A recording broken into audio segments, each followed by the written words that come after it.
remember a few years ago, a dear friend of mine was seeking my help in his marriage. He had succumbed to what started off as a flirtatious relationship with soft porn. It moved into hard porn. It moved to life-enslaving sexual addiction.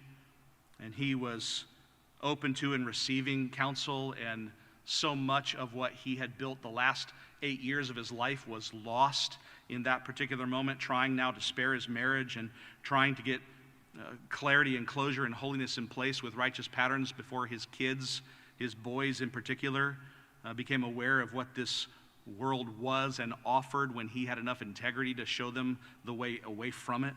I remember what he decided to do. I'll never forget it, and it applies to what we're seeing in Revelation 18. There was a way that he became very adept at going around his internet software, the filters.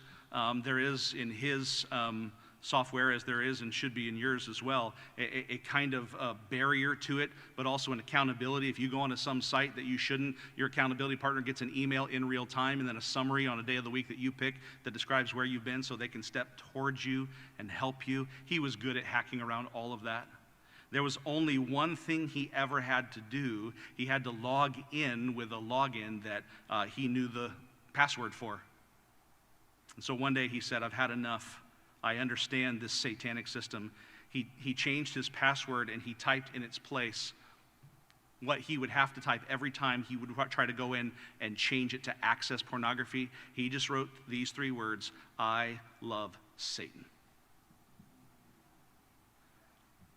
And he would call me and he would say, "I got to the capital S."